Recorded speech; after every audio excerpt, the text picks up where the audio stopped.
Alhamdulillah, Pakistan Armed Forces have delivered the promise made to our people. I begin by thanking Almighty Allah for His infinite blessings, mercy, help, and divine support, as He has ordained the believers to retaliate whenever they are wronged. We bow our heads to Him in utmost humility to have enabled us to translate our resolve into decisive actions in the battlefield. Our hearts and sympathies are with the wards and families of the Shuhada, who sacrificed their lives for the beloved country, and our prayers are for the quick recovery of our injured countrymen. We extend our heartfelt gratitude to every officer, soldier, airman, and sailor of the Armed Forces of Pakistan who made this success on the battlefield possible through their courage, professionalism, and sacrifice. The Armed Forces of Pakistan express their profound appreciation and gratitude to the brave Pakistani nation, whose moral strength, resolve, and above all, wholehearted support and prayers remained unwaveringly with us during these testing times, which became a force multiplier for the armed forces of Pakistan. We are specially indebted to the youth of Pakistan, who became the frontline soldiers as information and cyber warriors of the country. Profound thanks are also due to you, the vibrant media of Pakistan, who also stood like Bunyan AL Marsoosa, a steel wall against the Indian media information blitz and fuming as well as warmongering done by the Indian media. We are extremely grateful to the political leadership of all political parties without any distinction for the unified resolve in support of their armed forces for the defense of our motherland. The armed forces are specifically grateful to the inspiring leadership of the Prime Minister of Pakistan and his cabinet ministers for taking destiny-changing decisions of the country and steering it through this critical situation. Let me share now the operational details of Operation Bunyan AL Marsoosa.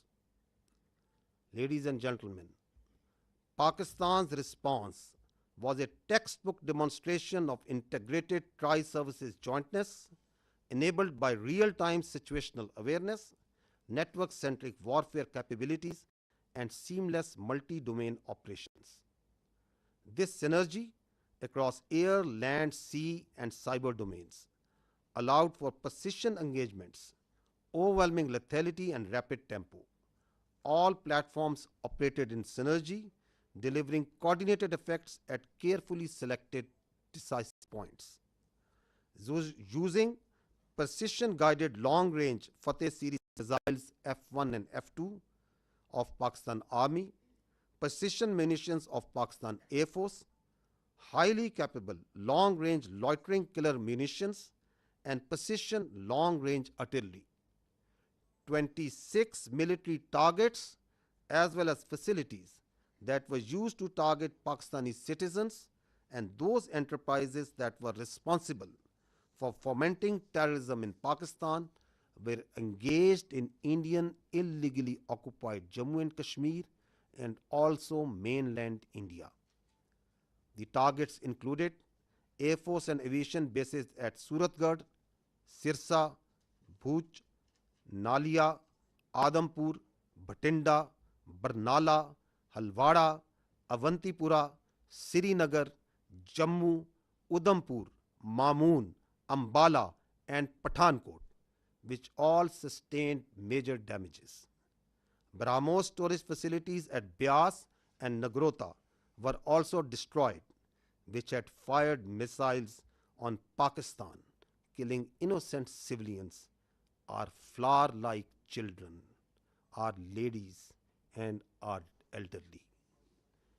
S-400 battery system at Adampur and Bhuj was also attacked by our proud Pakistan Air Force. Military logistic and support sites which helped sustain this unlawful operation against innocent Pakistani civilians, like field supply depot at Uri and radar station at Poonch, were also targeted. Military command headquarters, which helped plan the operational killing of our innocent citizens, especially the children, including 10th Brigade and 80 Brigade at KG Top and Nushaira, were also destroyed. Facilities which harbor, train, and capacitate proxy elements that perpetrate terrorist attacks inside Pakistan, which kill innocent civilians, were specifically identified and destroyed. These include intelligence fusion support units and its forward field elements at Rajori and Nowshera.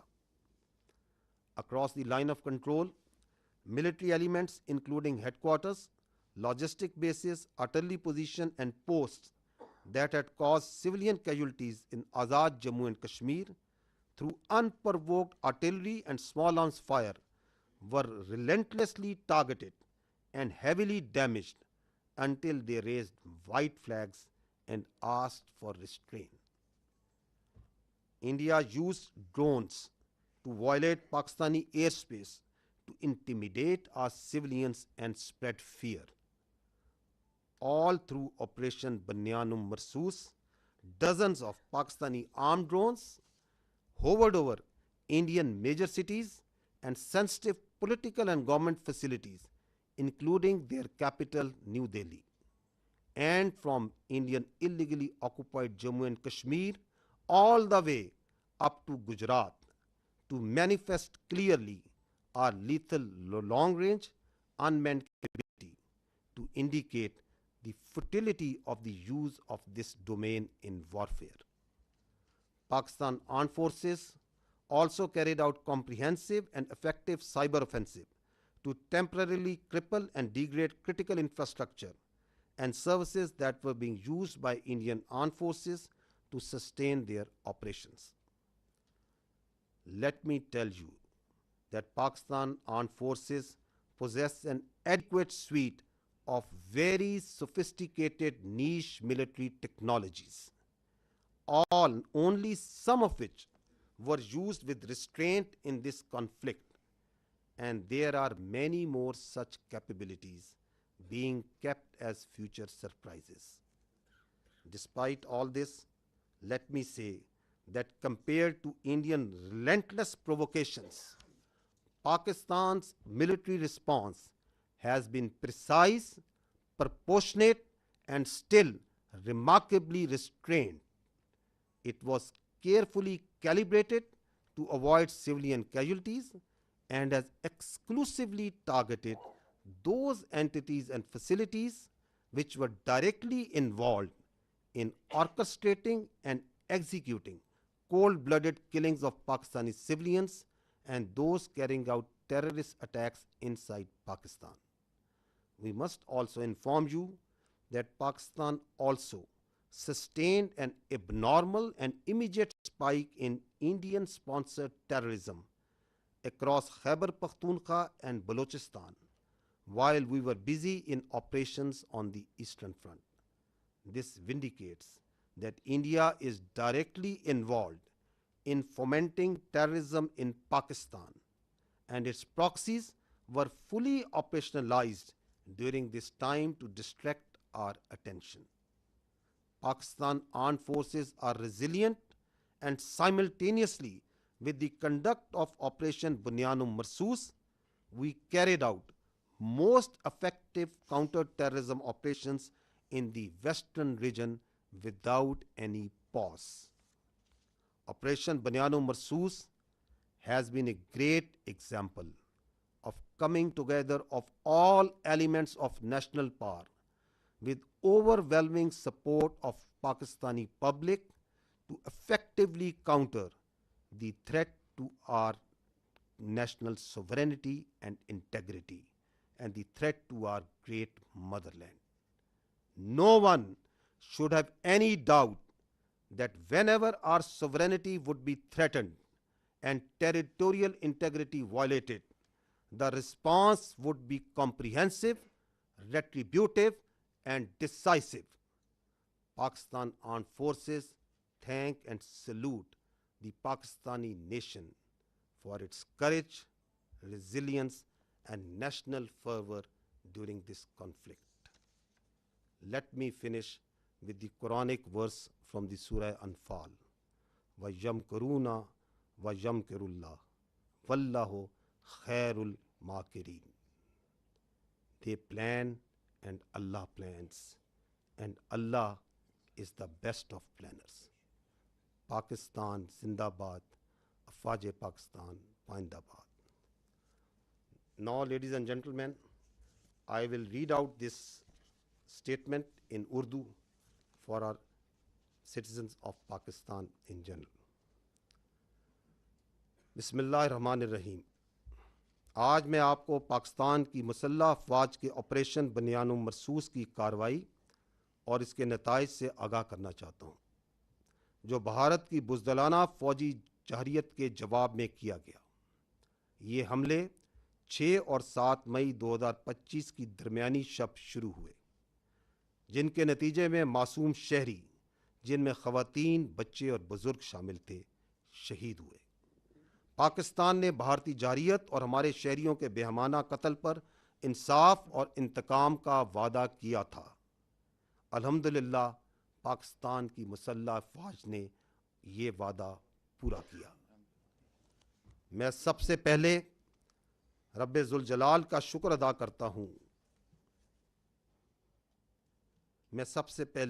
रब्बे ज़ुल जलाल का शुक्र अदा करता हूँ, जिसकी बेपाया रहमत, नुसरत और मदद हमारे साथ रही। अल्लाह ताला ने मोमिनों को हुक्म दिया है कि जब उन पर जुल्म हो तो वो जवाब दें। हम अल्लाह के हजूर सजदा रेज होते हैं कि उसने हमें अपनी अज़्म को फैसला कुन अमल में ढालने की तौफीक अता फरमाई। हमारे दिल और दुआएं इन शोहदा के ख़ानदानों के साथ हैं, जिन्होंने अपनी जानें मादरे वतन पर कुर्बान कर दी। हम जख्मियों की जल्द सेहत याबी के लिए भी दुआगो हैं। हम पाकिस्तान की मुसल्लह अफवाज के हर ऑफिसर, सिपाही, एयरमैन और सेलर के बेहद मशकूर हैं, जिन्होंने अपनी जुर्रत, पेशावराना महारत और कुर्बानी से मैदान जंग में कामयाबी को मुमकिन बनाया। हम पाकिस्तान की मुसल्लह अफवाज पूरी कौम, खुसूसन नौजवानों के जज्बे, हौसले और भरपूर हमायत पर दिल की गहराइयों से शुक्रगुजार हैं, जिन्होंने मुश्किल तरीन वक्त में हमारे हौसले को कई गुना बढ़ाया। हम पाकिस्तान के उन नौजवानों के भी मकरूज़ हैं जो साइबर और इंफॉर्मेशन के महाज पर सफ़े अव्वल के सिपाही बने। हम पाकिस्तान के मुतहर्रिक और बहादुर मीडिया के भी शुक्रगुजार हैं, जिन्होंने भारत के प्रोपेगेंडा और जंगी जुनून के ख़िलाफ़ बुनियान मरसूस यानी एक आनी दीवार की तरह खड़े हुए। हम बिला तफरीक तमाम सियासी जमातों की क़यादत के भी ममनून हैं, जिन्होंने सियासी इख्तलाफात से बालातर होकर वतन के दिफा में मुत्तहिद होकर अफवाज पाकिस्तान के शाना बशाना खड़े होने का बेहतरीन मुजाहरा किया। मुसल्लह अफवाज बिलखसूस पाकिस्तान के वज़ीर आज़म और उनकी काबीना की कायदाना सलाहियतों और जुर्रतमंदाना फ़ैसलों की भी कदरदान हैं, जिन्होंने मुल्क को इस नाज़ुक मोड़ पर दुरुस्त सिमत में रहनुमाई फराहम की। ख़वातीन व हज़रात, अब मैं आपको ऑपरेशन बुनियान मरसूस की तफसीलात से आगाह करूँगा।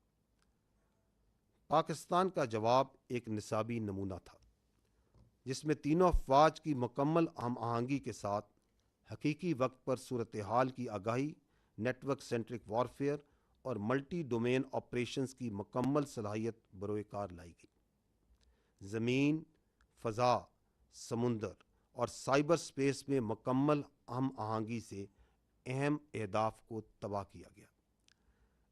पाकिस्तान फ़ौज के F1 और F2 दूर मार करने वाले मिसाइल, पाक फ़ज़ाइया के जदीद प्रिसाइस मिनिशन, طویل فاصلے تک مار کرنے والے لوئٹرنگ ایمونیشن اور جدید پریسائز ارٹلری کے ذریعے بھارت کے 26 اہم فوجی اہداف کو نشانہ بنایا گیا۔ وہ تنصیبات جو پاکستانی شہریوں کو نشانہ بنانے کے لیے استعمال ہوئیں، اور وہ تنصیبات جو پاکستان میں دہشت گردی کو فروغ دینے میں استعمال ہوتی ہیں، اور ان تنصیبات کو نہ صرف بھارتی غیر قانونی زیر تسلط جموں و کشمیر میں بلکہ بھارت کے اندر بھی نشانہ بنایا گیا۔ نشانہ بنانے والے فضائی اور ہوائی اڈوں میں ایئر فورس اور ایویشن بیسز سورت گڑھ، سرسا، بھج، نالیا، آدم پور، بھٹنڈا، برنالہ، ہلواڑہ، اونتی پورہ، سری نگر، جموں، ادھم پور، مامون، امبالہ اور پٹھان کوٹ شامل تھے۔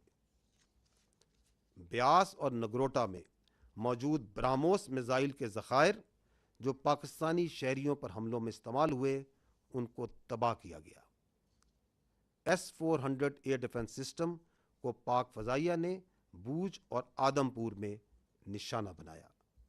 اڑی میں فیلڈ سپلائی ڈیپو اور پونچھ میں ریڈار سٹیشن جیسے لاجسٹک اور سپورٹ مراکز کو بھی نشانہ بنایا گیا۔ کے جی ٹاپ اور نشیرہ میں موجود 10 بریگیڈ اور 80 بریگیڈ کی کمانڈ تنصیبات کو بھی تباہ کیا گیا۔ یہ وہ تنصیبات ہیں جہاں سے بلا اشتعال فائرنگ کر کے معصوم بچوں اور عورتوں کو نشانہ بنایا گیا۔ راجوڑی اور نشیرہ میں موجود ملٹری انٹیلیجنس کی یونٹیں اور ان کے فیلڈ عناصر جو پاکستان میں دہشت گردی میں ملوث پراکسیز کو سپورٹ دیتے تھے، ان کو بھی ختم کیا گیا۔ لائن آف کنٹرول کے پار وہ تمام آرٹلری، لاجسٹک اور پوسٹیں جو آزاد جموں اینڈ کشمیر میں سولینز پر فائرنگ کرتی تھیں، ان پر شدید اور مسلسل جوابی کارروائی کی گئی، یہاں تک کہ انہوں نے سفید جھنڈے اٹھا لیے۔ بھارت نے ڈرونز کے ذریعے پاکستانی فضا کی خلاف ورزی کی تاکہ عوام میں خوف پھیلایا جا سکے اور ان کو ہراساں کیا جا سکے۔ اس کے رد عمل میں آپریشن بنیان مرسوس کے دوران پاکستان کی مسلح ڈرونز بھارت کے بڑے شہروں انکلوڈنگ دارالحکومت نیو دہلی اور illegally occupied Jammu and Kashmir سے لے کر گجرات تک مسلسل پرواز کرتے رہے، تاکہ پاکستان کی صلاحیت کا نہ صرف اظہار کیا جا سکے اور بلکہ یہ بتایا جا سکے کہ اس ڈرونز کے ڈومین کا موجودہ وارفیئر میں کوئی فائدہ نہیں۔ پاکستانی فوج نے بھرپور سائبر حملے بھی کیے، جن کے نتیجے میں ان بھارتی اہم مواصلاتی اور انفراسٹرکچر نظام کو مفلوج کیا گیا جو کہ بھارتی افواج کے استعمال کر رہی تھی۔ یہ یاد رہے کہ پاکستانی افواج کے پاس ایسی کئی جدید جنگی صلاحیتیں موجود ہیں جن کا کچھ کا استعمال اس تنازع میں محدود سطح پر کیا گیا، اور کئی صلاحیتیں آئندہ کے لیے محفوظ رکھی گئی ہیں۔ ان سب اقدامات کے باوجود میں واضح کرنا چاہتا ہوں کہ بھارت کی مسلسل اشتعال انگیزی کے مقابلے میں پاکستان کا رد عمل نہایت درست، متوازن اور محدود نوعیت کا رہا۔ ہر ہدف جو ہمارے معصوم شہریوں کے قتل یا پاکستان میں دہشت گردی میں براہ راست ملوث تھا، ان کو احتیاط سے نہ صرف منتخب کیا گیا بلکہ انشور کیا گیا کہ عام شہری متاثر نہ ہوں۔ ہم یہ بھی واضح کرنا چاہتے ہیں کہ جب مشرقی سرحد پر افواج پاکستان دفاع میں مصروف تھیں تو خیبر پختونخوا اور بلوچستان میں بھارتی سرپرستی میں دہشت گردی میں غیر معمولی اضافہ ہوا، جو اس بات کا دوبارہ ایک ناقابل تردید ثبوت ہے کہ بھارت پاکستان میں دہشت گردی کو اپنی پراکسیز کے ذریعے فروغ دے رہا ہے۔ تاہم افواج پاکستان نے مغربی محاذ پر بھی انسداد دہشت گردی آپریشنز کو بغیر کسی وقفے کے کامیابی سے جاری رکھا۔ خواتین و حضرات، آپریشن بنیان مرسوس ایک ایسی شاندار مثال ہے جہاں قوم کی تمام طاقتیں متحد ہوئیں اور متحد ہو کر مادر وطن کے تحفظ کے لیے کھڑی ہو گئیں۔ کسی کو بھی کوئی شک نہیں ہونا چاہیے کہ جب کبھی ہماری خود مختاری یا سرحدوں کی خلاف ورزی کی گئی، ہمارا رد عمل جامع، جوابی اور فیصلہ کن ہوگا۔ افواج پاکستان پاکستانی قوم کو اس کے حوصلے، عزم اور حب الوطنی پر سلام پیش کرتی ہے۔ اور آخر میں سورہ انفال کی ان آیات پر ختم کرنا چاہوں گا، وَيَمْكُرُونَ وَيَمْكُرُ اللَّهُ وَاللَّهُ خَيْرُ الْمَاكِرِينَ۔ وہ تو اپنی تدبیریں کر رہے تھے اور اللہ اپنی تدبیر کر رہا تھا، اور وہ سب سے مستحکم تدبیر کرنے والا ہے۔ پاکستان زندہ باد، افواج پاکستان پائندہ باد۔ اب میں آپ کو اس آپریشن کی مزید جزیات سے آگاہ کرنے کے لیے آپ کی توجہ اسکرین کی جانب مقبول کرانا چاہوں گا۔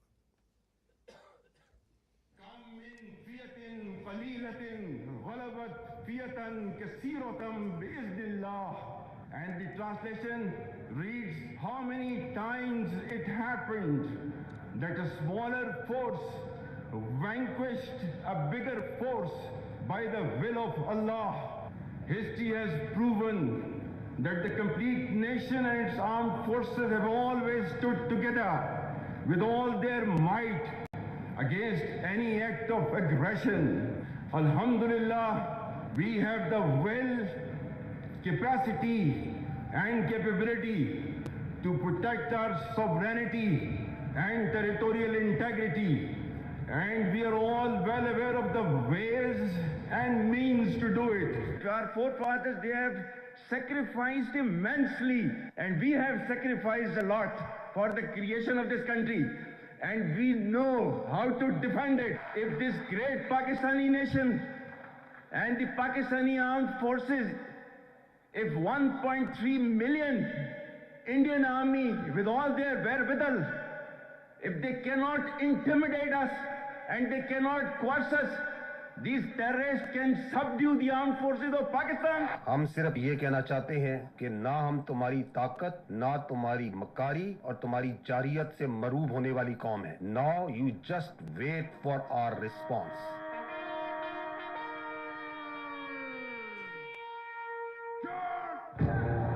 Bismillah ar-Rahman. Today on 10th May at the time of Fajr, we have given a strong punch to our enemy. Alhamdulillah. Nare. Today is 10th May 2025 and this is a smashing response to a coward enemy and it will inshallah continue. Nare Takbir!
If you go to the next slide.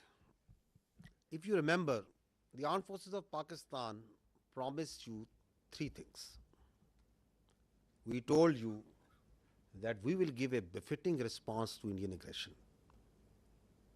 We told you and we told the nation that, however, this response will be at the time, place, and method of our own choosing.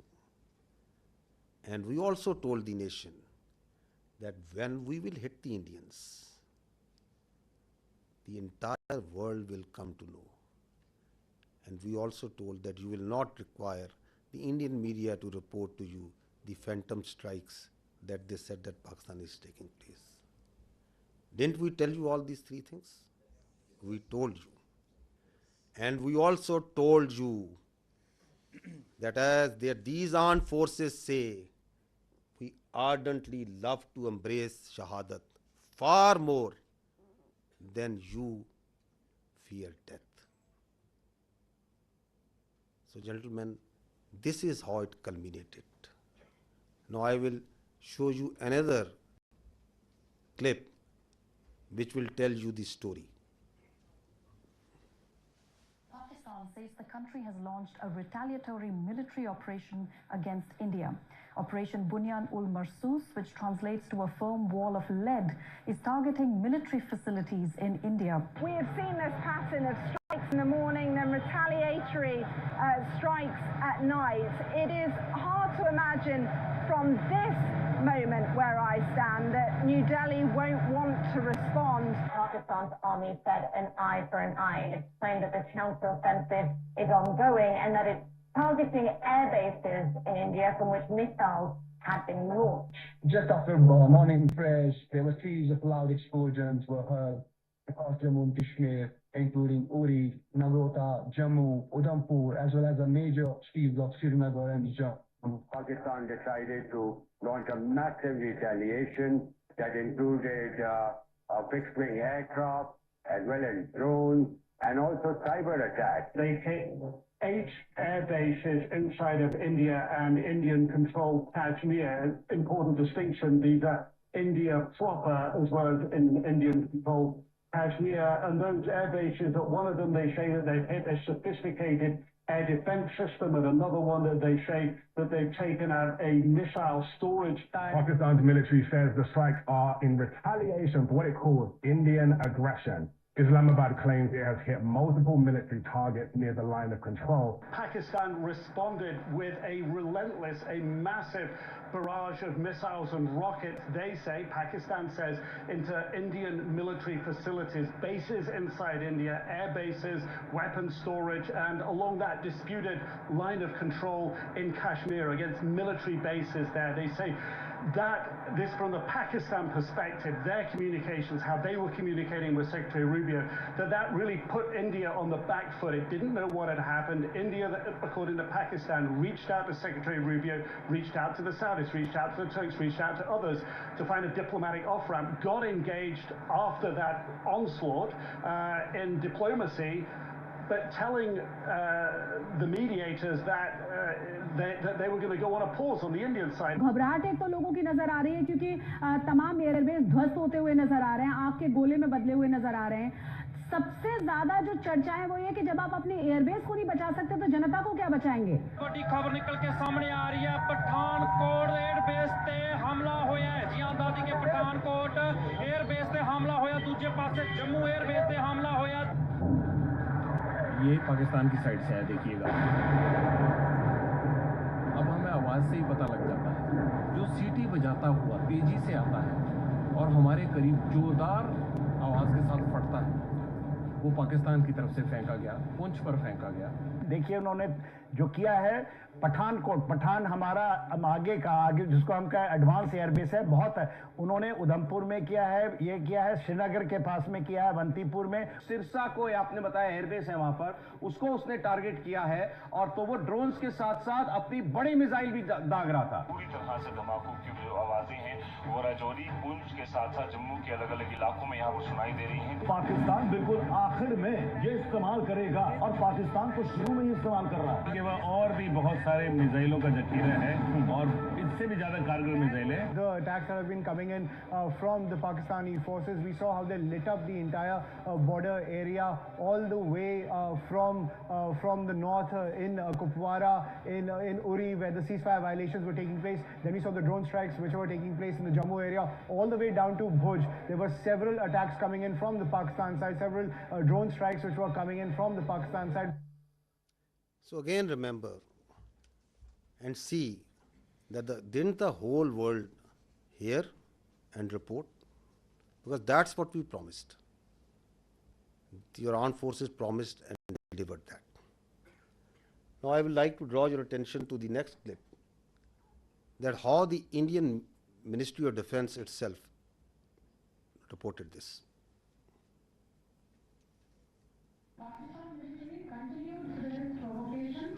Carrying out aggressive actions employing multiple threat vectors all along the western border.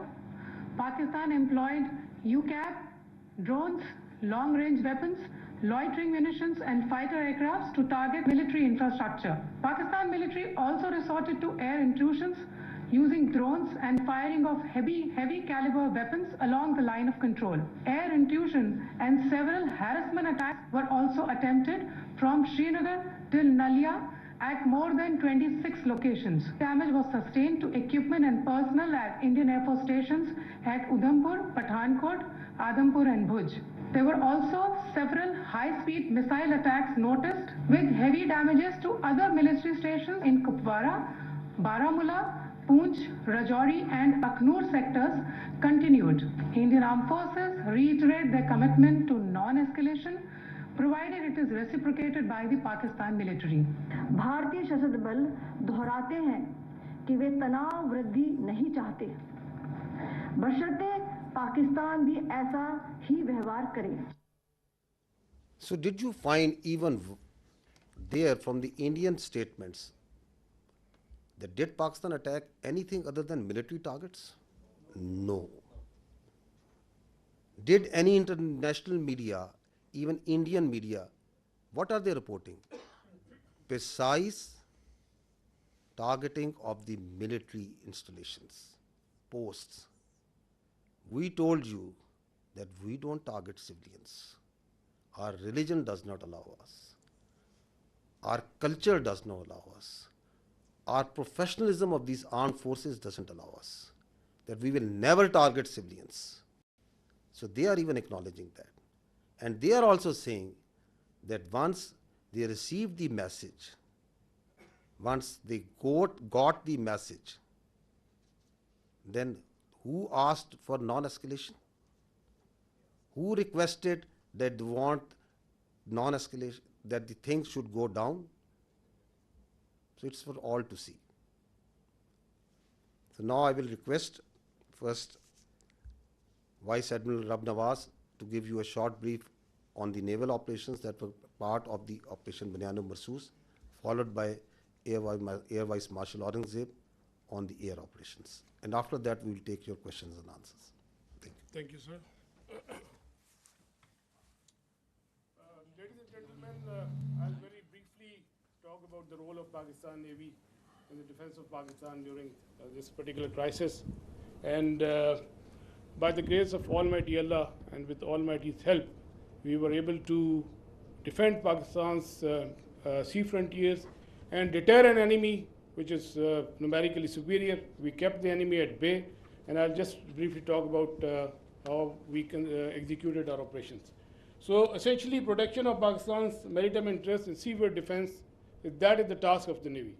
And Alhamdulillah, with the help of Almighty Allah, we were able to do that.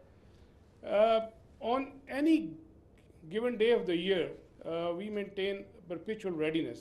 And what that means is that our ships and submarines, they are stocked up, all the military logistics are stocked up. And for us, the transition from peace to war is not only swift, it's almost invisible. And when this false flag thing happened in the Indian illegally occupied Jammu and Kashmir, we immediately mobilized and we completed the operational deployments of Pakistani Navy fleet units and also the coastal command units in matter of hours. Our submarines, our ships and aircraft They were in their respective areas where they were supposed to be, and we were ready to thwart any aggression from the sea. And go on to the next slide. Ladies and gentlemen, maritime domain awareness, that is essentially to know what is happening in your area of interest. That is critical for the naval operations. And I'll just briefly talk about that, because to generate any response, you need to be aware of the happening in your area of responsibility. And we were maintaining 24/7 vigil at sea. And like, okay. A couple of days back, there was a hype. You heard about INS Vikrant approaching Karachi, and I'll just briefly tell you that we were keeping a very close eye on the activities at sea. And this is essentially the Indian Navy surface disposition throughout these days. They had a couple of ships in this particular area. They were moving around in this area. Another ship off Salalah, which was operating over there. And this is the much talked about the Indian carrier. We were monitoring it right from the day one. On 30th of April, it was here. Then it moved up here. Subsequently, it moved up here. And on the night of 6th and 7th May, it was back, close to Ratnagiri, very close to Mumbai. And then on 9th May, it was here, essentially 400 nautical miles away from Pakistani coast. And again, then it retreated back close to Mumbai. So we were keeping a very close track on this particular carrier movement, and there was no cause of concern at any time. If the carrier comes closer to 400 nautical miles and even closer, that essentially simplifies our problem. So we were the Pakistan Navy Maritime Air Arm, in coordination with the strike component of Pakistan Air Force. They were cockpit ready to generate any kind of response at that time, at all times. And I was in constant communication with the Deputy Chief of Air Staff, Air Vice Marshal Aurangzeb, at all times, and we were just ready. If there is any aggression from the sea, we were there to respond effectively. And let me say another thing. That is, you know about the carriers, you have seen them in the movies, but as a professional military officer, I don't want to underestimate the enemy, but let's put the things in the right perspective. The INS Vikrant and the carrier, the Western carrier, there's a huge difference. This is an aircraft carrier which essentially sailed with 8 to 12 MiG-29s, which was barely essential to carry out its own air defense. The purpose of the carrier is power projection and to ensure air superiority in a given sea area. So with this, less said the better. This is simply not possible, and the Indian Navy exactly knew this, and that is precisely why on the 9th of 6th and 7th, when they carried out this cowardly attack on the civilians, they moved this carrier to the safety of their own coast, well away from Pakistan's strike capability, close to this Ratnagiri area. And again, on the night of 9th and 10th, it was moved very close to the Mumbai. It was essentially 17 to 20 nautical miles off Mumbai. But we were keeping a track. We were fully aware of their movements in this area, and we were always ready to generate a response in coordination with the Air Force, especially in case of the aircraft carrier. Subsurface elements, the offensive element, they were offensively deployed. They were in their respective areas and ready to generate a response. And also, you might have seen this footage. We were not only in the surface domain, but we were essentially effectively monitoring their air surveillance things. And because of the operation security reason, I'll not talk much about how we did that, but we were keeping an eye on this particular activity as well. And likewise, in the subsurface domain, our anti-submarine warfare vigilance was all-time high. We were monitoring the movement of their submarines when they left their shores, and we exactly, had an idea where they would be, and we had our ASW surveillance and suppression effectively going on at all times. Likewise, another component of Pakistan Navy's responsibility is the defense of the Creek area, we had our coastal command units deployed over there in close coordination with headquarter 5 Corps elements, Pakistan Army elements, and they were poised to defend this particular area in case of any aggression from the south. Another important component is the protection of ports and harbors. You have just heard the DG ISPR talked about the subcontinental threat that we witnessed. There was a surge in other part of the country, and we were, there were real-time apprehension that there may be a surge. So we ensured the protection of all ports and harbors of Pakistan, and coastal command elements, they effectively played a very, very important role in this. And just to mention that on the night of 6 and 7, when they carried out the attack on Pakistan, we were fully ready to respond to any aggression from the sea. We were just ready, and but the enemy chose not to come over. It was essentially not a matter of choice. I would say it was a matter of compulsion, because enemy fully understood the cost it would have incurred had it ventured from the sea. And likewise, वापस जाइएगा एक go back please, go back. And a few words about the missile threat that you have talked about. You must have heard the enemy missile attack. We were keeping a very close eye on enemy deployment in this area, from where they can potentially launch a missile threat towards Karachi. We were fully aware, and we had our response ready to in that eventuality. And go on to the next slide, please. Ladies and gentlemen, all operations, whatever we do in the military domain, they are to create certain effects. We look for the effects, and the effect that we created, we were able to resolutely, with our posture, we were able to deter the Indian Navy despite its numerical superiority. Number of times have more assets and more forces, and with an annual budget of like $13 billion. So Pakistan Navy, with its potential, with its posture, with its capability, was effectively able to deter the Indian Navy from doing any venture from the sea, alhamdulillah. And that is very, very important. That is essentially the job of the Navy, to ensure that the free flow of trade continues. That's the backbone of the economy. Our 95% of trade is through the sea. Alhamdulillah, we were able to ensure that the shipping continues, the free flow of trade was ensured, and we were able, all our ports and harbors, they remained open. And you can Google yourself. So what was the case on the other side? You can Google about Kandla and Mundra, and there were some disruptions, but that you can check for yourself. But alhamdulillah, we were able to effectively ensure this. Next. We had a wonderful inter-services synergy, very effective communication, and like I said, I was in constant touch with the DGMO and the Deputy Chief of Air Staff Operations. At all times, we fully coordinated our operations, and alhamdulillah, and I think that's really successful for execution of maritime operations. Aage chale. Alhamdulillah, we came up to the national expectations. We ensured defense of Pakistan's maritime frontiers, and we were able to deter the enemy from any adventurism from the sea. And ladies and gentlemen, let me tell you that we remain ever ready to thwart any aggression from the sea at all times. So we will keep our guard.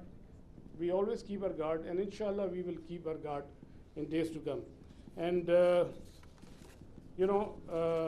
last but not the least, I'll end my presentation that the next time when you think of Pakistan Navy and the silent guy, please remember that with the help of Almighty Allah, our actions will always speak louder than words. Thank you very much, and I request AVM Aurangzeb. So the Indians didn't choose to come on the sea. Now you understand why.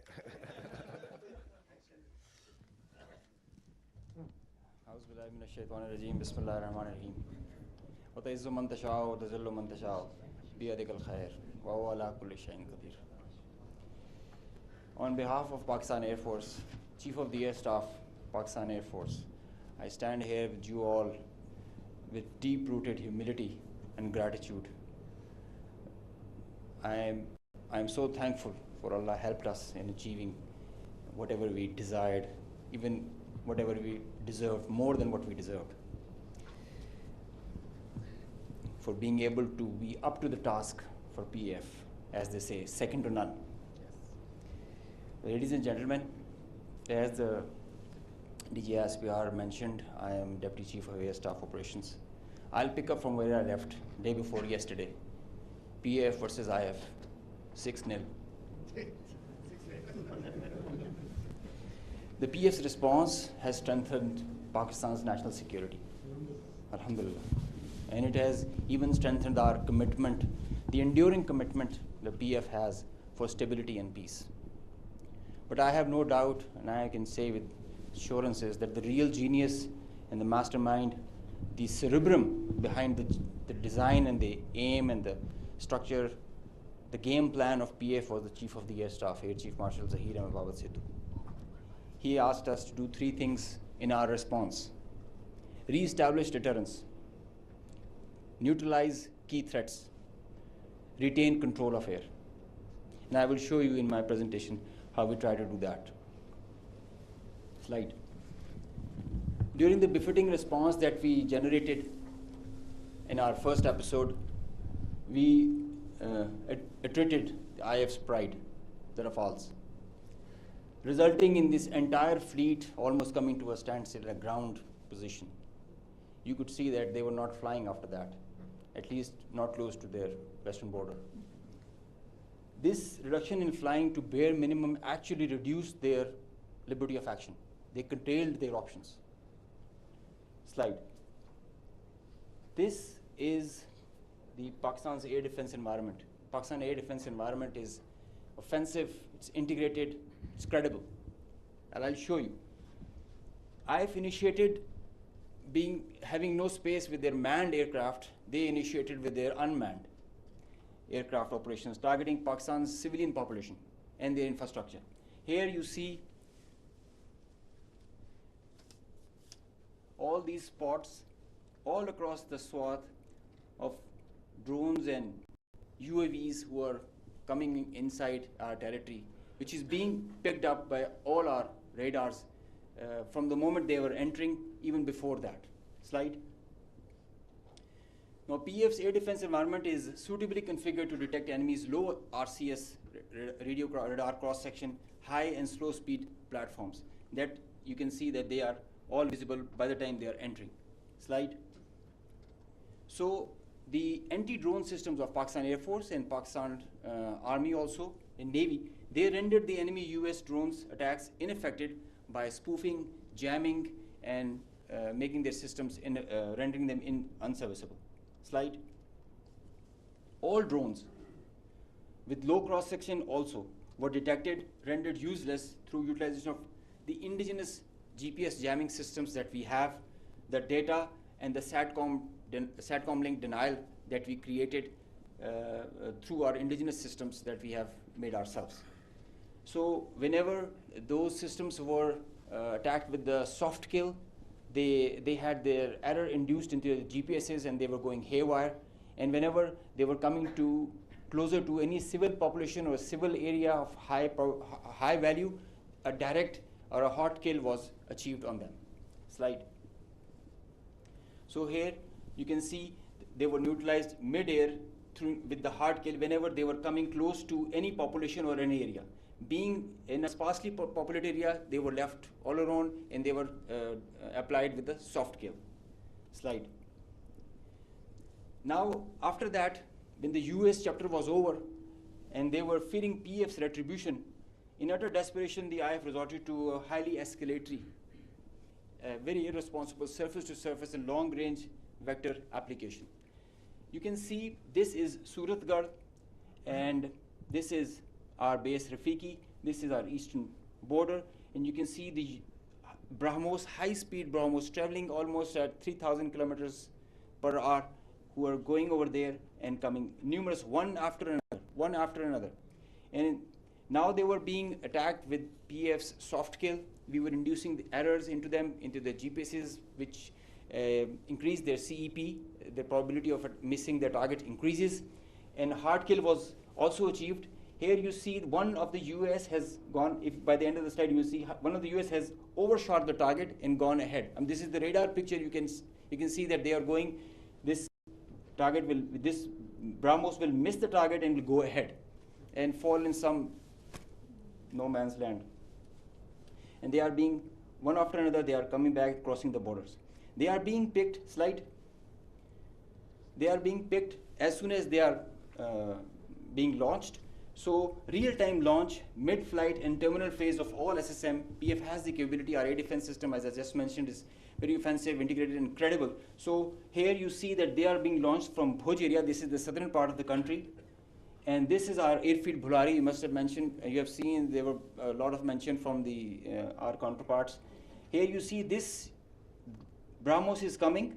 It's almost reaching the target, and you'll see when we will apply the soft kill, look what happened to it. It moved left and then disappeared towards the ground. I mean, this is the radar evidence that we have, that there so many of their vectors missed the targets. A lot of them did make, because they were throwing like hundreds of them. Next slide.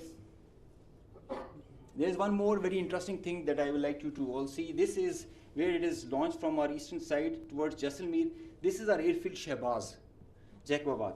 Now this BrahMos is crossing on top of Shahbaz, and it is going towards our western border, almost to our neighboring country, towards that. And you can see this is going there, it's going ballistic. Now they are not even threatening their neighbor, they are threatening the regional stability of the whole continent and the larger area.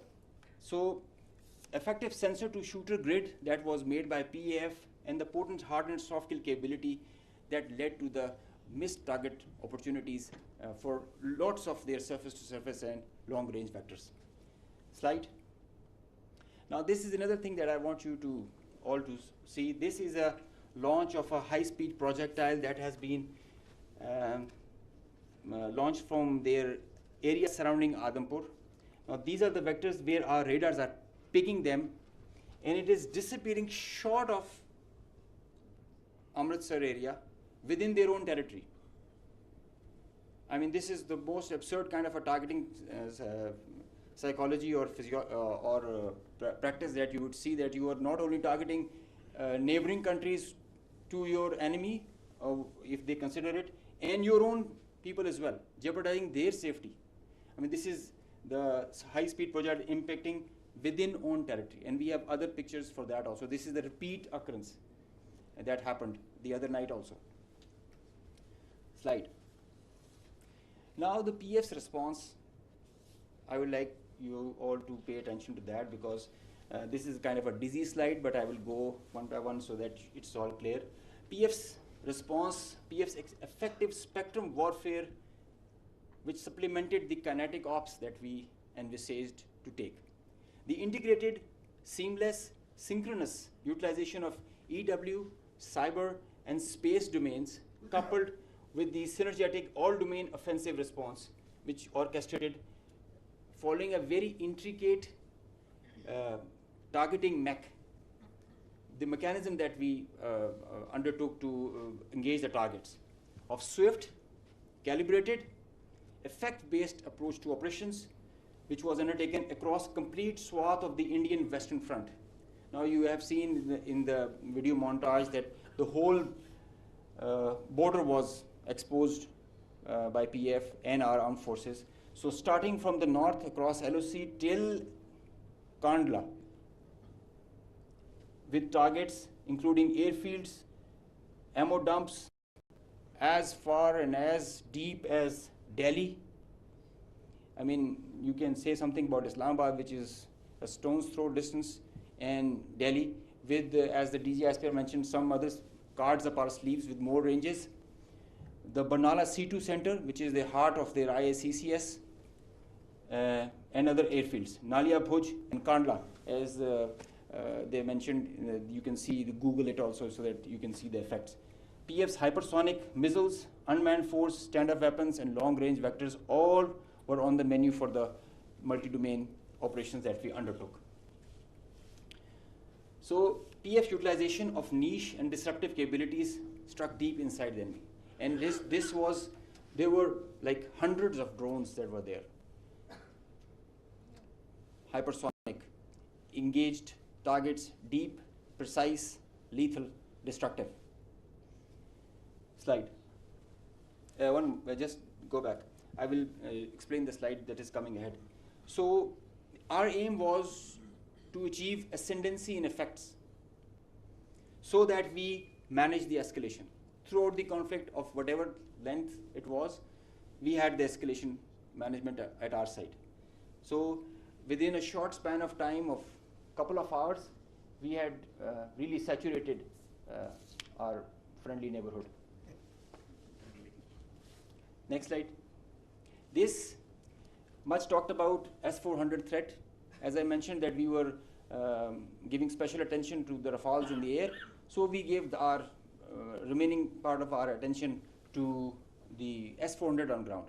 Now identifying S-400, attacking them is a easier part than identifying it on ground because it is mobile, it's a high value thing, and you guard it. It's kind of a center of gravity. So we were tracking through our satellite imagery well before the hostilities, as we usually do. So we had pinpointed S-400. As you can see, we knew that this is parked. It's cheeseboard radar, and the other part of the radar, the other constituents of the whole S4 battery. Slide. These coordinates, go back.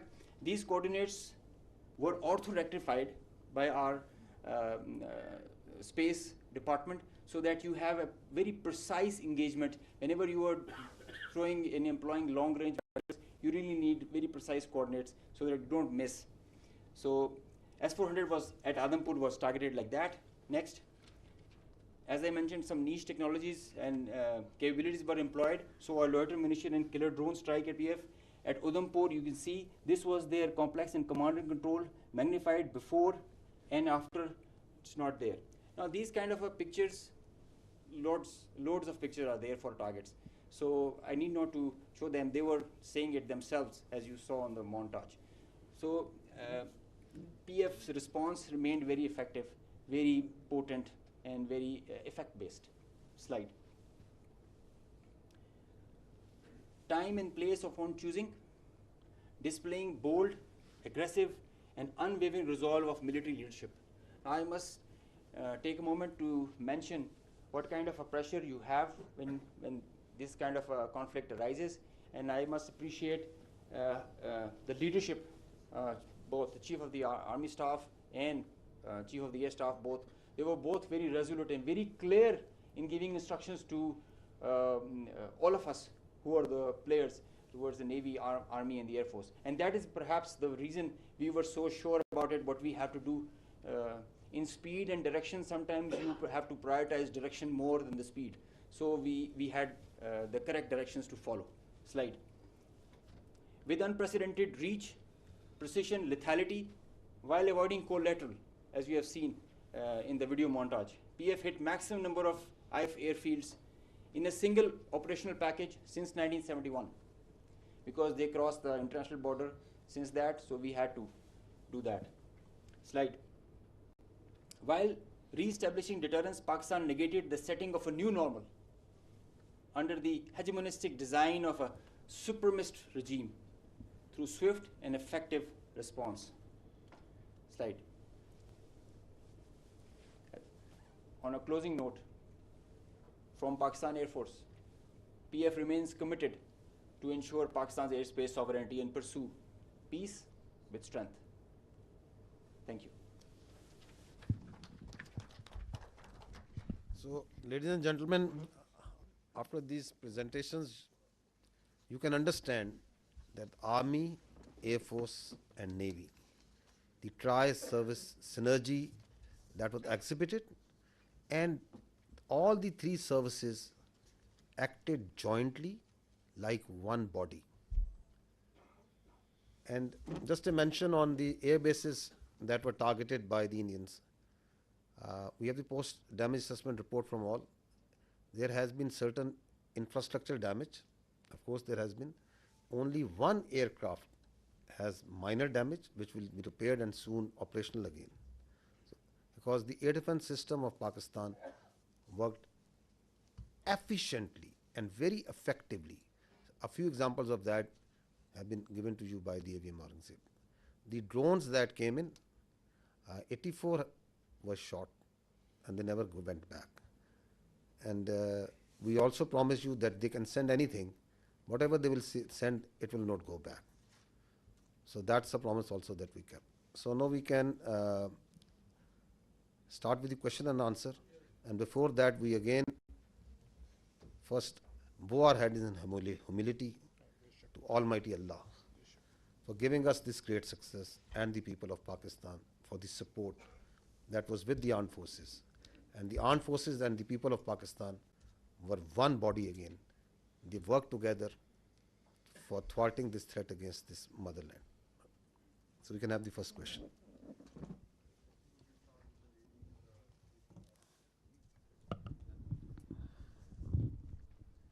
Thank you very much, sir. Thank you very much, sir. This is Sumaira Khan from Sama Television. And first of all, let me convey the pulse of the nation as well. They obviously they cannot reach you in person, every one of them, but the heart of felicitation is indeed with you from the masses of Pakistan, specifically youth, you mentioned very rightly. My question is, in that whole span of escalation, the Indian government had been issuing extremely provocative statements regarding initiation of war, and not just the government, but unfortunately their media was also, to me it seemed very war frenzy. And but in that whole time, in the meanwhile, I saw Pakistani side and I saw you very defensively responding to all the hegemony and Indian aggression. So I just wanted to know that it was part of your strategy. What was that? Or you never wanted that escalation to rise to all those levels? And a quick comment from Aurangzeb as well, that the multi-domain, how would you elaborate it? How did you incur it in the PF strategy to kill the Indian side in the battlefield? Thank you. So as far as question to the escalation is concerned, let me say it. The reality is that in a conflict which is between two rival nuclear powers, such a conflict is actually an absurdity, and it is inconceivable and sheer stupidity. Why? Because that conflict can lead, in the case of Indo-Pakistan, India-Pakistan, can lead to the peril of more than 1.6 billion people. So, in reality, there is no space for war between India and Pakistan. And if anyone wants to carve out this space for war, he is actually carving out space for mutual annihilation. So that is why you saw that in this conflict, Pakistan acted in a very mature manner. And through conventional forces, we maintained escalation control. Through conventional forces, we gave them a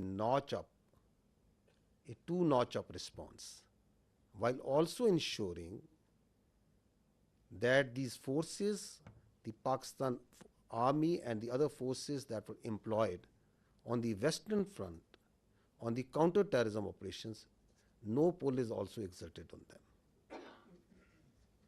Thank you.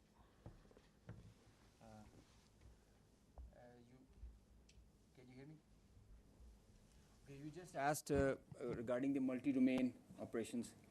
It's a very, very good question because this is the buzzword nowadays. But it's not actually something in air. It's a actual real milestone for PEF. You know, the warfare has changed drastically, and so has everything that is associated with it. It's not the erstwhile concept where you can just get the number of aircraft in air and see. It's called a new AMSO, the electromagnetic spectrum operations. It's a whole new environment that is there. And everything that is regarding Air Force and in the air, it's concerning the electromagnetic spectrum. Now, air supremacy has to be preceded by a spectrum supremacy. And if you control the spectrum, you control the conflict.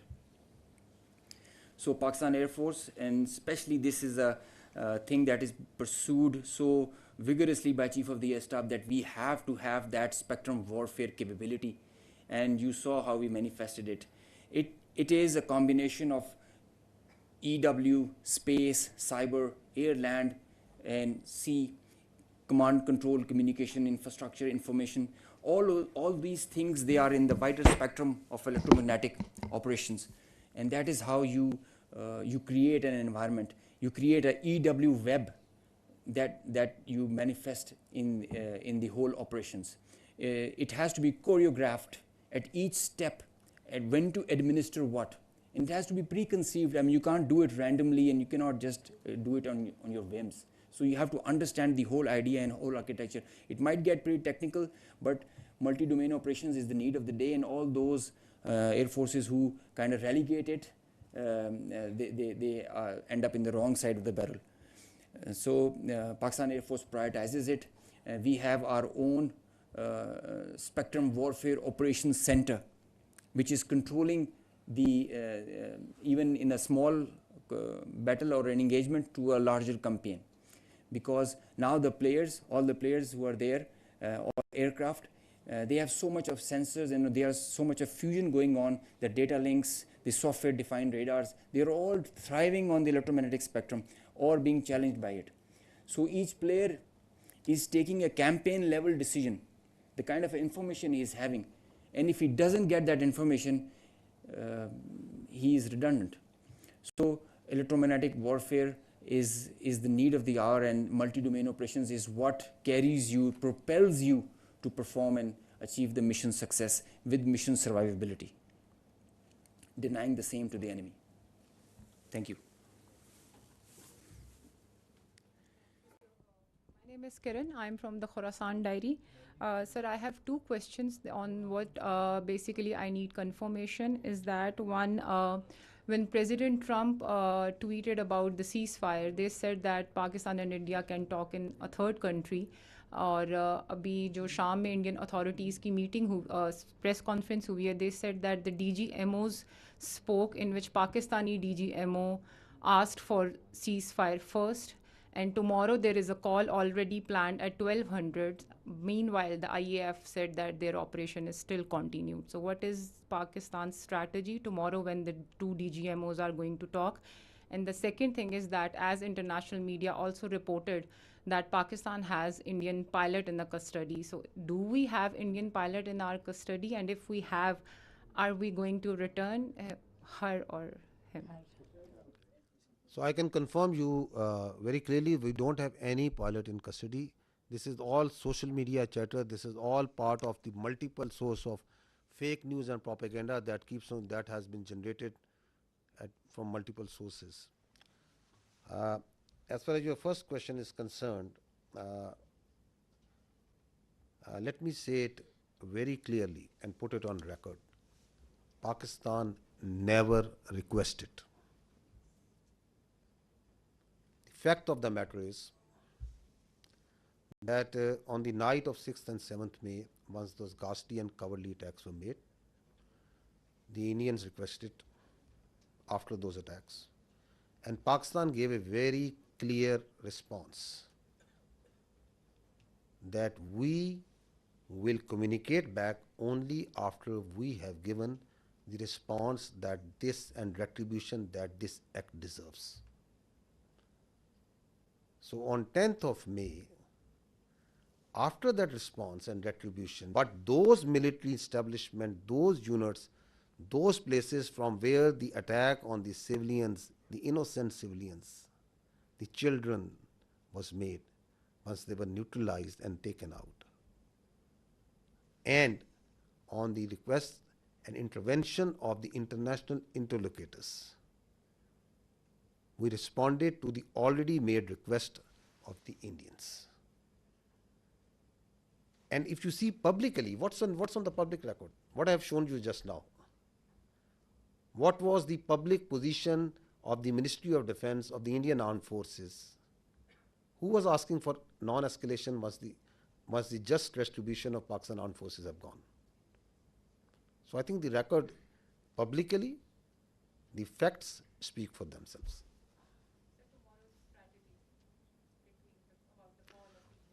You want me to make public that what strategy are we going to adopt?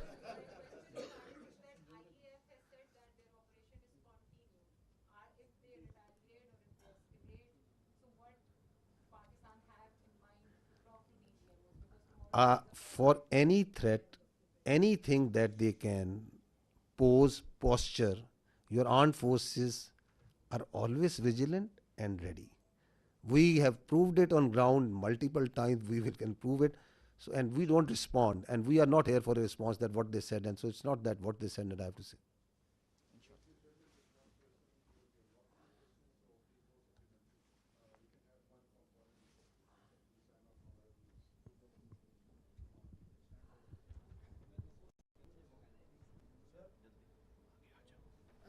Thank you very much. Okay, I'll come to you after that. Thank you very much. Saima Shabir from Arab News.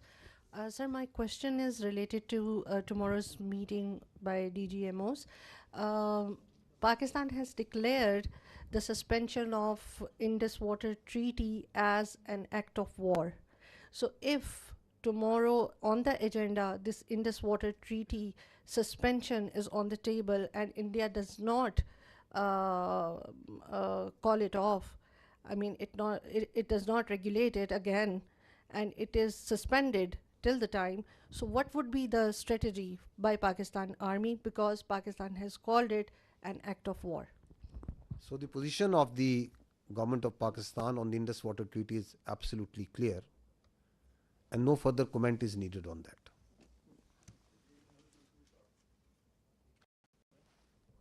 Our Turkish friend over here is raising his hands again and again. Skardu, okay. I thought you are from the Andolo news agency. Sir, many people thought I am Chinese. Yes. Khaplu, great place. Great place. I am from Khaplu Chwar at the border area, just half hour from the Indian border. Okay. Sir, I am from British. Okay. Sorry for the mistaken identity.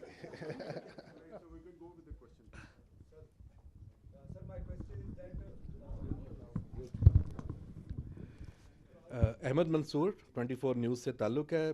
General साहब, हमारी जो forces की leadership है उसके लिए बहुत कुछ कहने को है, लेकिन मैं सिर्फ ये कहूँगा कि जो बॉडी लैंग्वेज स्ट्राइक्स आपने की हैं इस सारे कन्फ्लिक्ट में, उन्होंने भी बॉर्डर पर बड़ा कुछ हिला के रखा है। सवाल सर मेरा ये है कि मसला कश्मीर एक ऐसा है कि उसकी वजह से दो एटमी जो ताकतें हैं वो एक खौफनाक जंग पूरी दुनिया को हिला के रख देती है। इस दफ़ा फिर यही हुआ। और अभी जो सदर ट्रंप ने अभी जो दूसरा ट्वीट किया है, उन्होंने मसला कश्मीर को एक मुतनाज़ा इलाका करार दिया है, उसका जिक्र मुतनाज़ा खित्ते के तौर पे किया है। तो इंडिया तो इसको अपने तौर पे इसको गैर मुतनाज़ा कहे बैठा है, लेकिन क्या ये एक बड़ा नादर मौका नहीं है, सुनहरी मौका नहीं है पाकिस्तान के पास कि अब इस जो कन्फ्लिक्ट के तनाज़र में अब चूँकि दुनिया भी राब्ते में है, सबकी नज़रें हैं इस पे, तो पाकिस्तान दोबारा मसला कश्मीर को आला पे ले जाए, कोई इसका हो जाए? Kashmir remains central to the dispute between India and Pakistan. And peace between India and Pakistan will always elude till the time there is not the resolution of the Kashmir as per the United Nations resolutions and as per the will of the people of Kashmir. So that is important to understand. Till the time that is not done, there cannot be enduring peace between India and Pakistan. So this military conflict has once again put Kashmir right as the flashpoint, which needs to be resolved, which needs to be as per the will of the people of the Kashmir. And you have alluded to the tweet and the international power, rightly understanding that this issue of Kashmir needs to be resolved. The problem here is that what we are seeing is, and I talked about it in my last press conference also, is that India continues to internalize this external problem. Kashmir is an external problem with Pakistan, India, and the people of Kashmir. It is on the UNSC resolution. It's an internationally recognized dispute. And India is trying to internalize it. How? By trying to change the demography of Kashmir, by trying to change the legal status in violation of the UNSC resolutions and the international commitments that India has made, by the coercion and harassment of the people of illegally occupied Jammu and Kashmir, and multiple other actions, by the oppression that is going on and the just and the just struggle of the people of Kashmir for their rights, and then on the pretext of law and order, on the pretext of terrorism, you are seeing what's happening even after Pahalgam in Kashmir.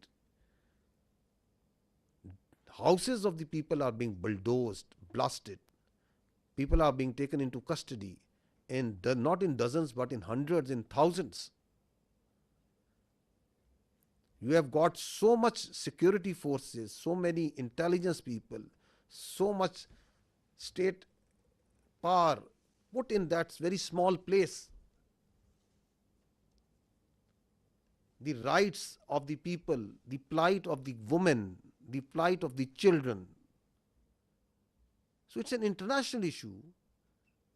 Talk it out, find a solution which satisfies the will of the people.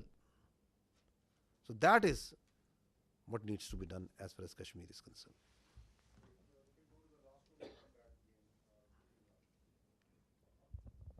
Sir Mohammad Imran Suno news से। Sir मेरा question ये है कि क्या international guarantees दी गई हैं कि जो सीज़ फायर है वो कोई लंबे अरसे के लिए सस्टेन कर सकेगा?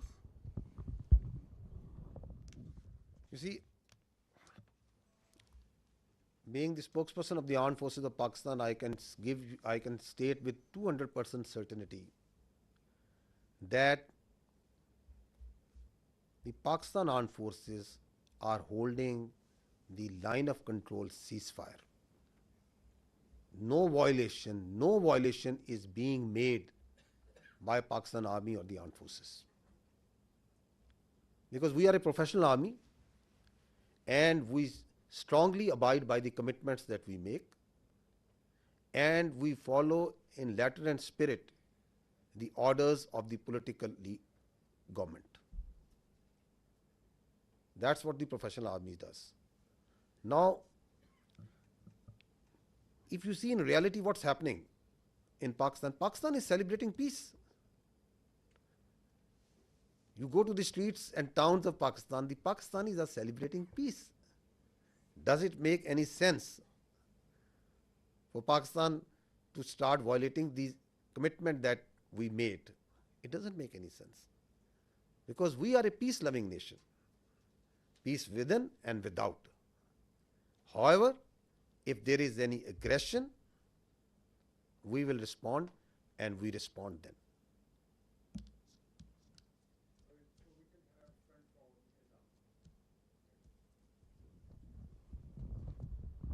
So thank you so much. My name is Raza. I'm from Iranian State News Agency.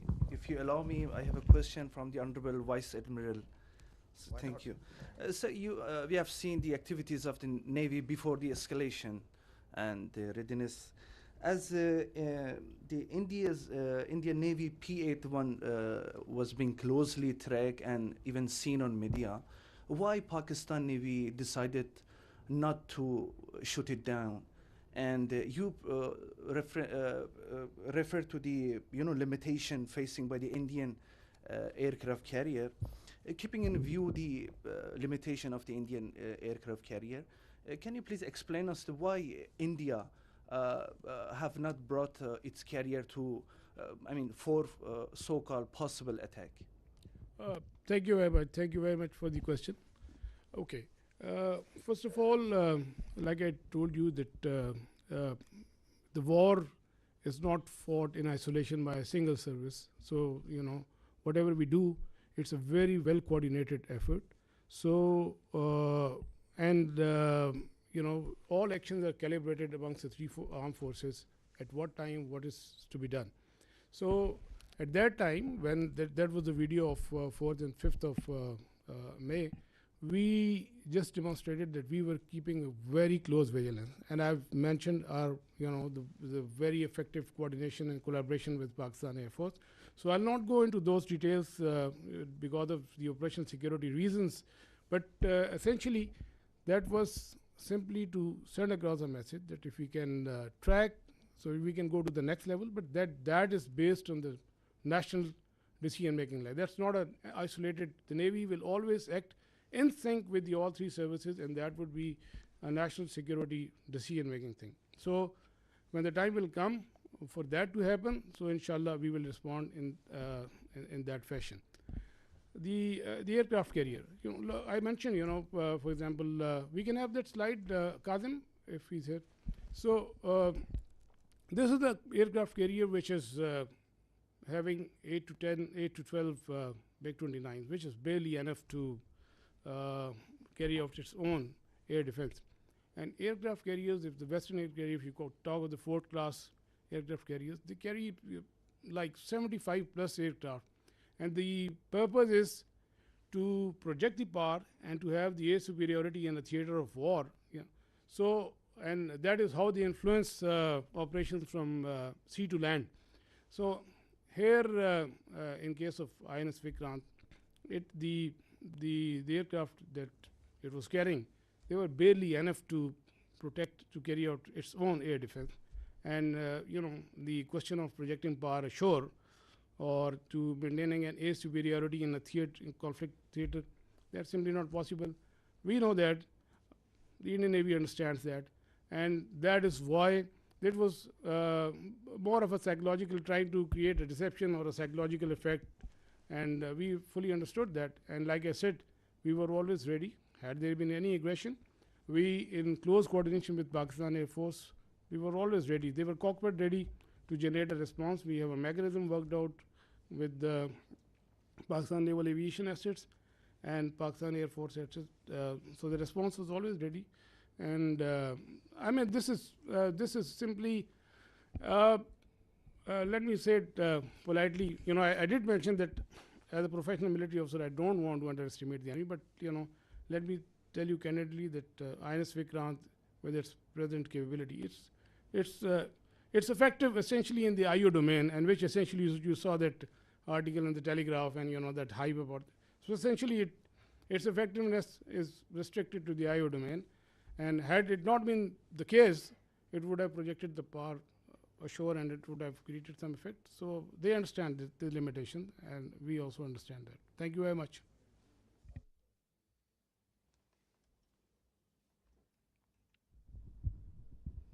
जना साहब जी, खालिद महमूद जी, एक्सप्रेस टीवी से।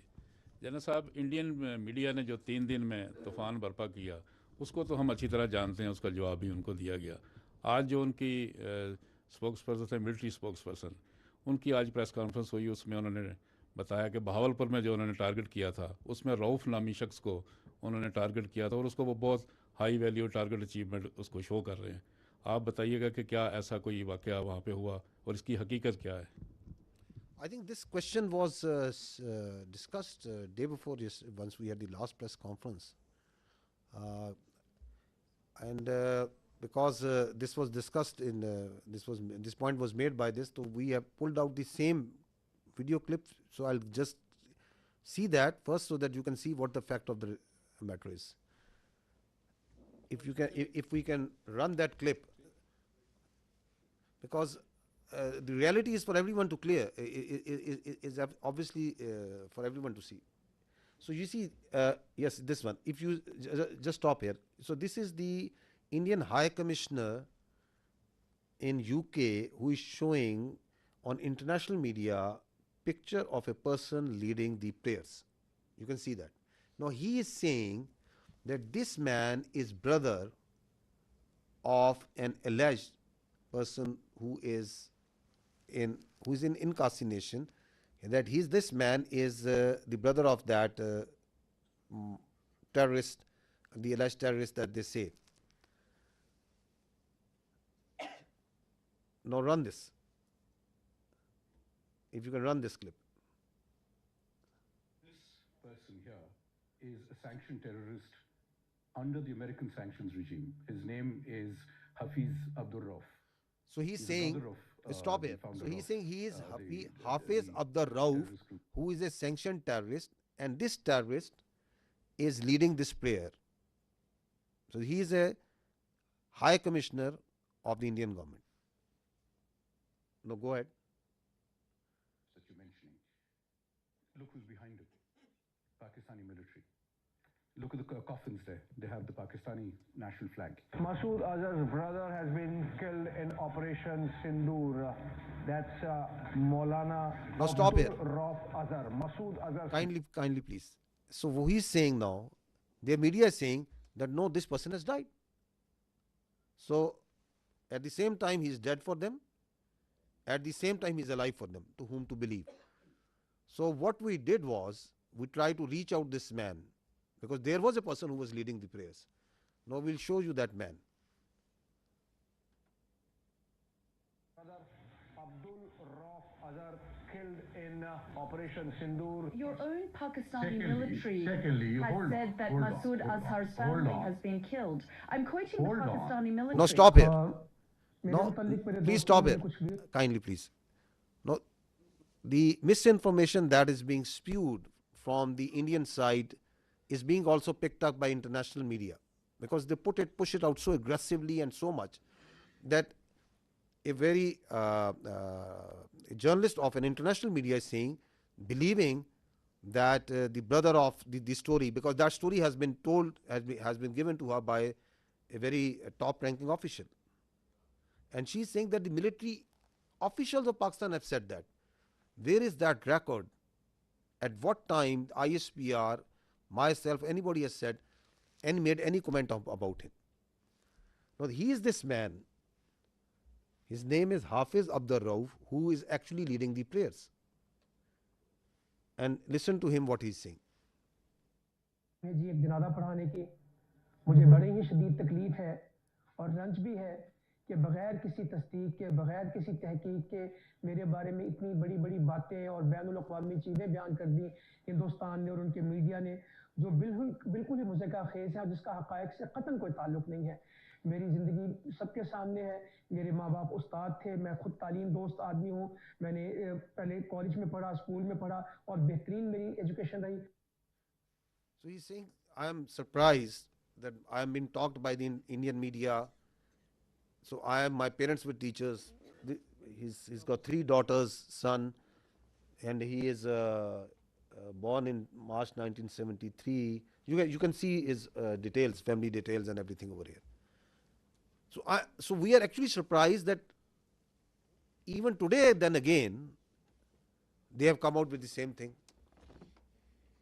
So it is now getting, it's a little flabbergasted that whatever they are telling, why they are telling, and what to believe, what not to believe.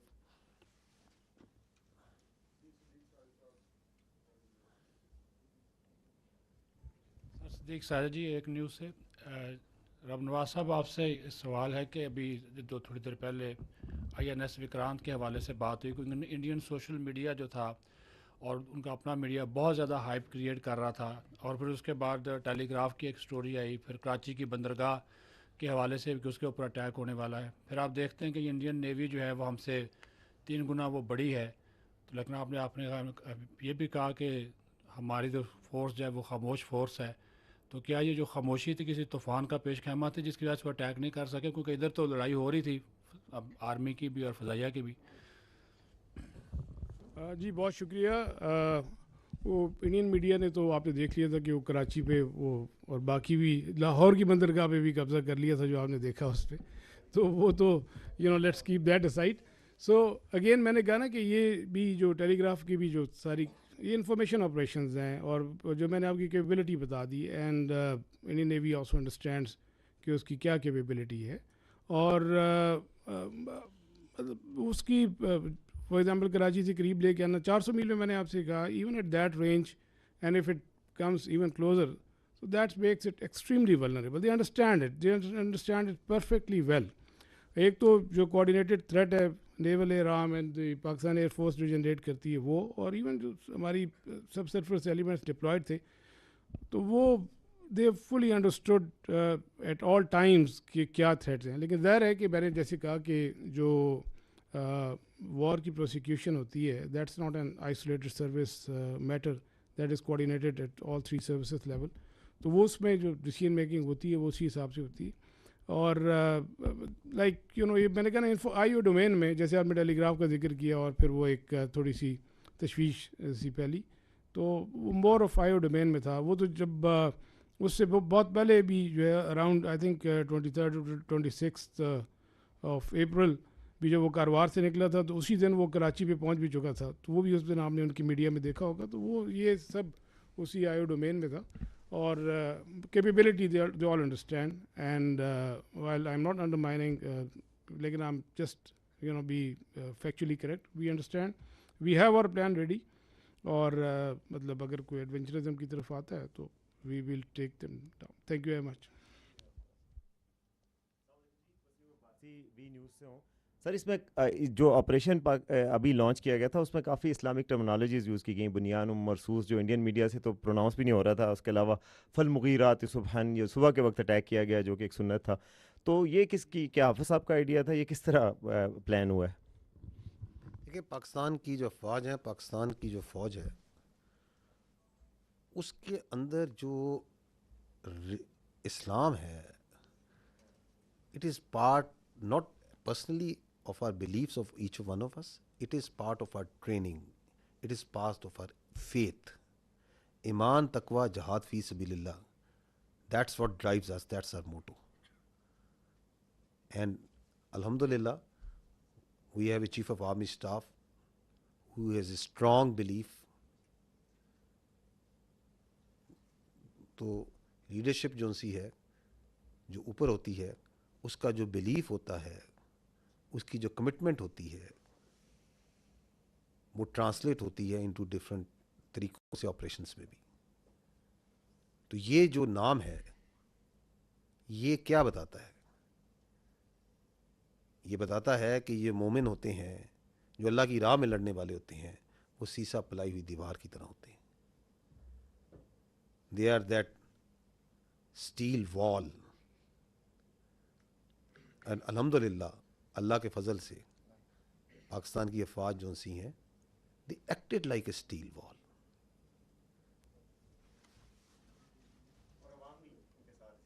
جی بغیر کسی شک کے میں نے اس لیے شروع میں کہا کہ سب سے پہلے ہم اللہ سبحانہ و تعالیٰ کے آگے سجدہ کرتے ہیں، شکر کرتے ہیں، پھر ہم پاکستان کے عوام کا، پاکستان کے یوتھ کا، پاکستان کے میڈیا کا، پاکستان کے سیاستدانوں کا، تمام پولیٹیکل پارٹیز کا، اس وقت جو ہماری پولیٹیکل لیڈرشپ ہے ان کی حوصلہ مندی کا. یہ جو آپ نے رسپانس دیکھا ہے it is the all elements of national power. How quickly they came, how quickly they gel together and they were all that steel وال.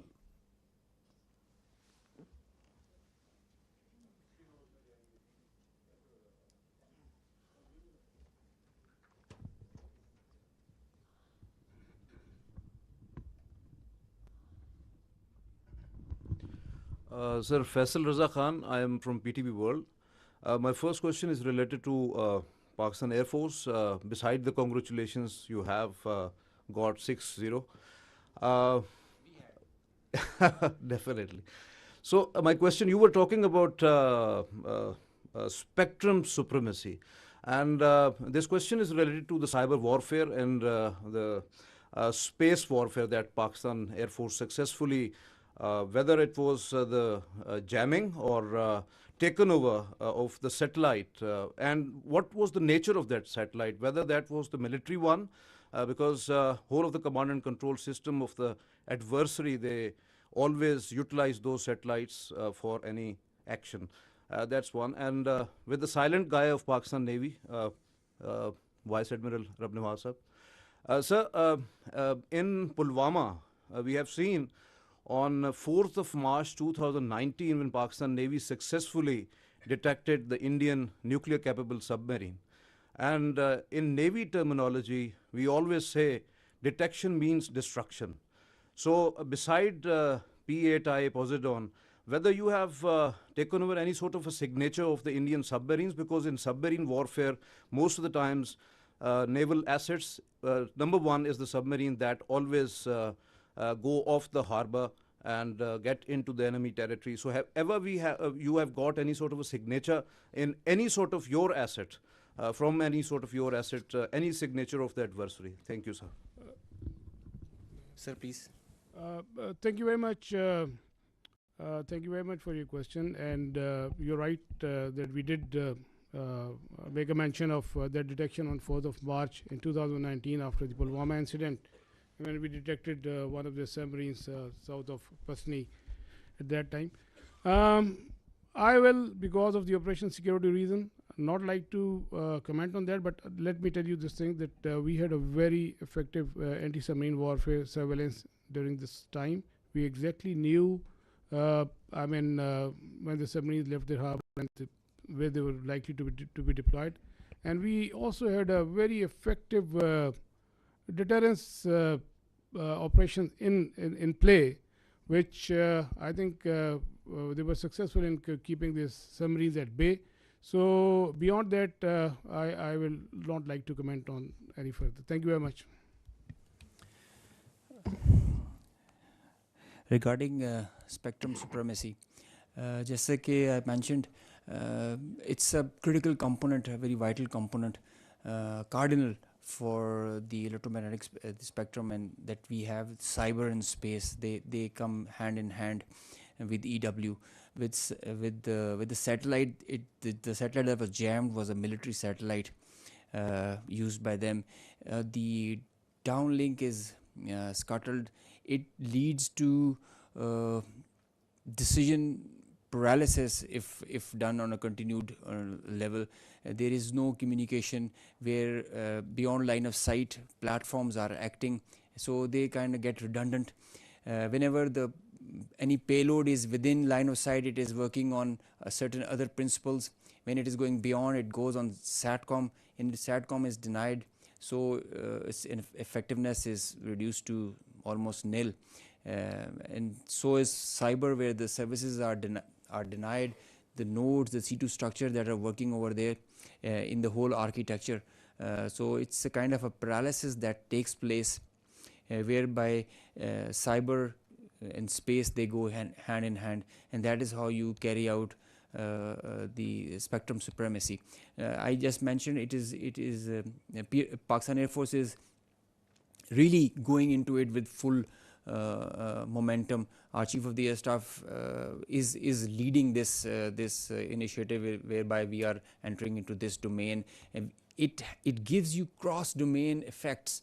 When one side is applied and multiple levels, you get the outcome, the providence, and the dividends. So this is the new warfare. This is the new thing that is there.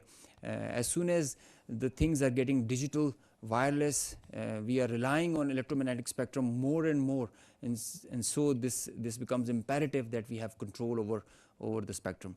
I just mentioned control of air is preceded by control of spectrum now. Through spectrum and EW, we were able to see beyond our radars, and we had, as I mentioned, I showed you, we had correct, precise IDs of the projectiles and the platforms that were taking off, and thereby we could react in time and respond in the way as you just saw.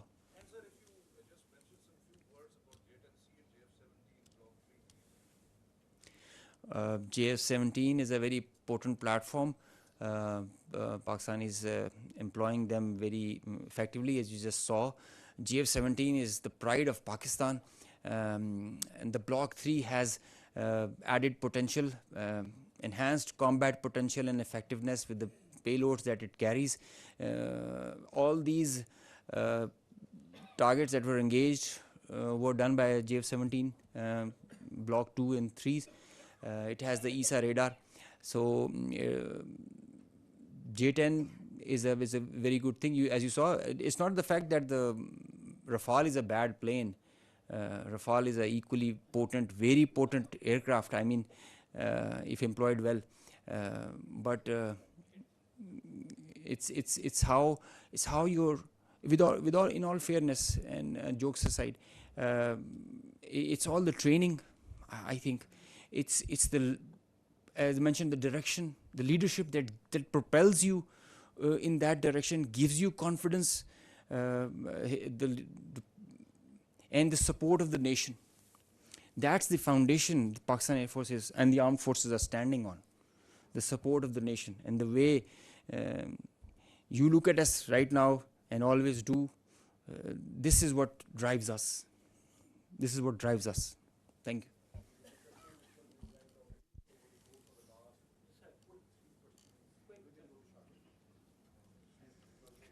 He's asking that the questions should not be quick, the answers should also be quick. Huh? I'm sorry.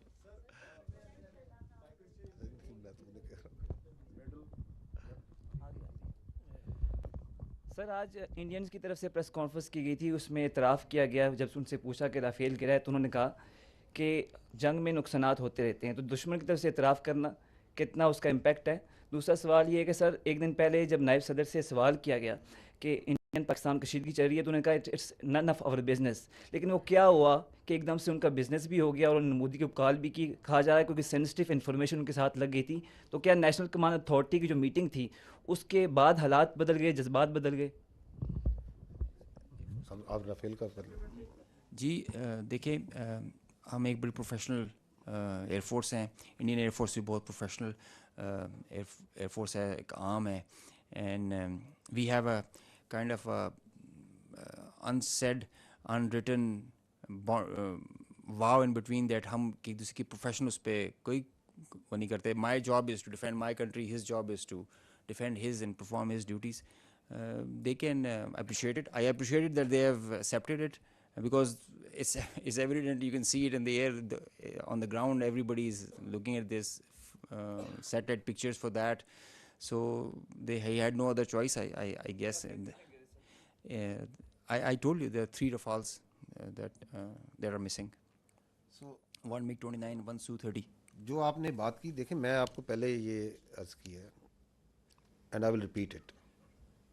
Military conflict or war between 2 rival nuclear states is absurd, inconceivable, and sheer stupidity.